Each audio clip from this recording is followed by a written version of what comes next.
दोस्तों आखिर क्या हुआ जब भारत की टॉप सीक्रेट लैब के अंदर चाइना की सबसे खतरनाक और अजय माने जाने वाली PL-15 मिसाइल को खोला गया। आखिर DRDO के वैज्ञानिकों के हाथ मिसाइल के अंदर ऐसा कौन सा कोड लग गया है जिसे देखकर खुद पेंटागन के भी होश उड़ चुके हैं। ऑपरेशन सिंदूर की उस खौफनाक रात हवा में आखिर क्या हुआ था। भारतीय वायुसेना ने आसमान में ऐसा कौन सा अदृश्य जाल बिछाया था जिसने चाइना के करोड़ों डॉलर के ब्रह्मास्त्र को बिना फटे भारत के कदमों के अंदर लाकर एक कबाड़ की तरह पटक दिया। और अमेरिका और जापान जैसे सुपर पावर भी अब चाइना के चंगुल से बचने के लिए क्यों भारत के लिए खुफिया तरीके से भारत के सामने हाथ फैला रहे हैं। आखिर क्यों आधी रात को वाशिंगटन से नई दिल्ली फ़ोन घुमाया गया। मिसाइल के उस मलबे में ऐसा क्या था जो आज पूरी दुनिया मांग रही है, और भारत के इस एक झटके ने कैसे रातों रात पाकिस्तानी वायुसेना को पूरी तरह से बर्बाद कर दिया है। चलिए जानते हैं आज की इस वीडियो में। लेकिन वीडियो में आगे जाने से पहले इस वीडियो को लाइक करके कमेंट बॉक्स में जय हिंद जरूर लिखें। याद रहे जय हिंद कहना हम सब के लिए गर्व की बात है। दोस्तों अरबों रुपए का कर्ज लेकर चाइना से खरीदे गए पाकिस्तान के नए नवेले J-10C फाइटर जेट अब महज उड़ते हुए ताबूत बनने वाले हैं, क्योंकि भारत ने चाइना के PL-15 मिसाइल को खोलकर उसकी तकनीक को इस तरह से रिवर्स कर दिया है कि पाकिस्तान के जितने भी फाइटर जेट हैं अब वो कबाड़ बनने वाले हैं। इस मिसाइल का हैक होना चाइना के लिए इतनी बड़ी खौफनाक खबर क्यों है कि इसके बाद चाइनीज सेना के भीतर रातों रात हड़कंप मच गया। क्या भारत ने रिवर्स इंजीनियरिंग के जरिए अब कोई ऐसा सुपर किलर तैयार कर लिया है जो अगली बार सीधे चाइना का रडार फाड़ करके अंदर घुस जाएगा। दरअसल आधुनिक युद्ध के इतिहास में कुछ ऐसी घटनाएं होती हैं जो हथियारों के शोर के अंदर नहीं बल्कि रडार की खामोश स्क्रीन पर लड़ी जाती है। ऑपरेशन सिंदूर एक ऐसा ही मिलिट्री ऑपरेशन था जिसने साबित कर दिया कि भविष्य का युद्ध गोलियों या फिर बारूद से नहीं बल्कि इलेक्ट्रॉनिक स्पेक्ट्रम और अदृश्य रेडियो तरंगों से लड़ा जाएगा।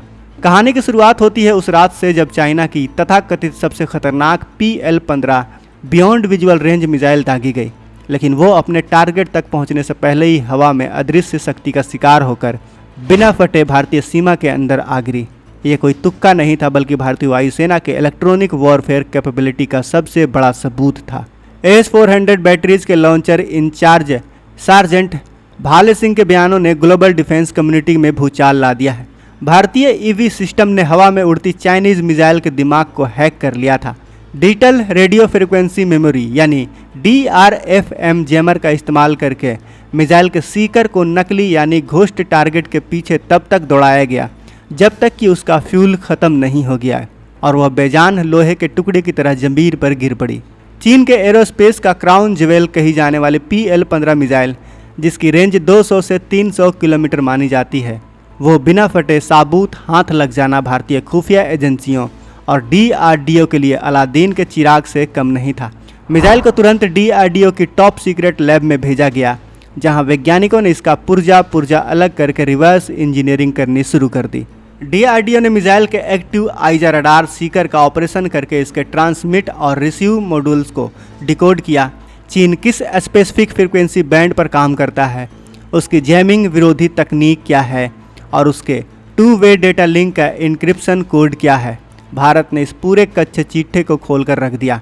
इसके अलावा इसकी सॉलिड रॉकेट मोटर का डेटा भारत के अपने स्वदेशी अस्त्र MK2 और अस्त्र MK3 प्रोग्राम को 10 को आगे ले जाएगा। इस घटना ने केवल भारत ही नहीं बल्कि अमेरिका, जापान और ताइवान जैसे देशों में भी तहलका मचा दिया, जो प्रशांत महासागर में चीन के J-20 जेट्स और PL-15 मिसाइलों के खतरे से जूझ रहे थे। जैसे ही पेंटागन को खबर मिली कि भारत के हाथ साबुत मिसाइल लग गई है, वाशिंगटन से लेकर टोक्यो तक हलचल मच गई।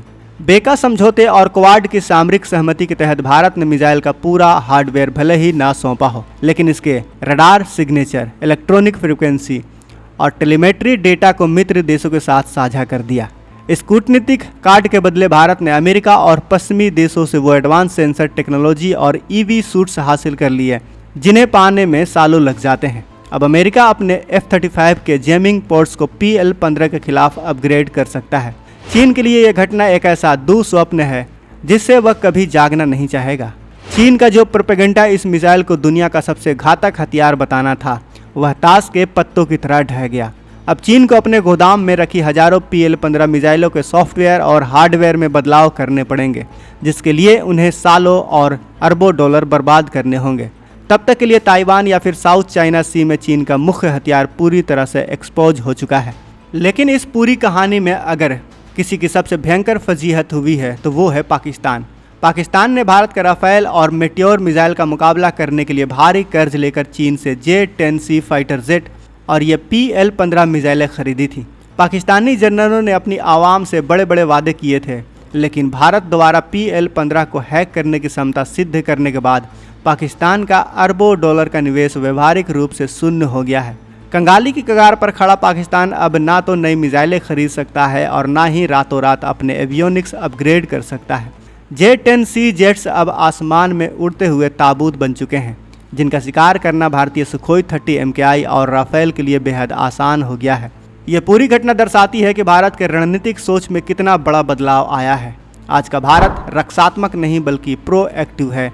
भारत की स्ट्रेटेजिक ऑटोनॉमी और मेक इन इंडिया का नतीजा है कि आज हमारे इजरायली, रशियन और स्वदेशी इलेक्ट्रॉनिक सिस्टम एक साथ सिंक होकर दुश्मन की सबसे आधुनिक तकनीक को भी फेल कर रहे हैं। आज भारतीय वायुसेना के पायलट जानते हैं कि वे दुनिया की किसी भी एडवांस BVR मिसाइल को हवा में ही चकमा दे सकते हैं। भारत अब सिर्फ सीमाओं की रक्षा नहीं कर रहा, बल्कि दुश्मन के दिमाग और उसकी तकनीक से खेल रहा है। इस एक डेटा के दम पर भारत ने दुनिया के महाशक्तियों के सामने अपनी बार्गेनिंग पावर को अभूतपूर्व से बढ़ा लिया है। हालांकि इस पूरे ऑपरेशन की सबसे हिडन लेयर यह है कि ना तो चीन कभी आधिकारिक रूप से अपनी मिसाइल के डिकोड होने की बात स्वीकार करेगा और ना ही भारत खुले तौर पर अपनी इलेक्ट्रॉनिक क्षमताओं का पर्चा दुनिया के में सामने रखेगा। इलेक्ट्रॉनिक वॉरफेयर में खामोशी ही सबसे बड़ा हथियार होती है, लेकिन इस खामोशी के पीछे एक भयंकर तबाही और खौफ छुपा हुआ है। भारत ने चीन के खिलाफ एक ऐसा साइलेंट डिटरेंस स्थापित कर लिया है कि अब चीनी वायुसेना LAC के पास कोई भी दुस्साहस करने से पहले 100 बार सोचेगी। चीन जो तकनीक के दम पर पूरे एशिया पर राज्य करने का ख्वाब देख रहा था, भारत ने उसे एक ही झटके में ज़मीन पर ला दिया है।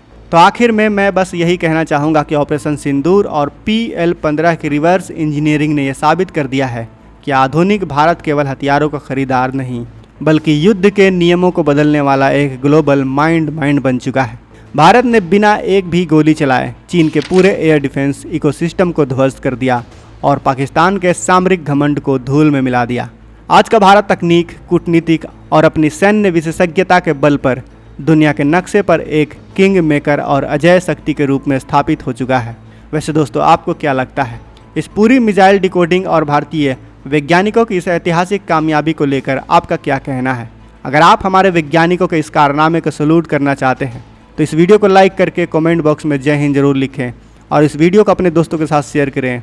और अगर आपने अभी तक इस चैनल को सब्सक्राइब नहीं किया है तो इस चैनल को भी सब्सक्राइब कर लें। मिलते हैं अगले वीडियो में। जय हिंद, जय भारत।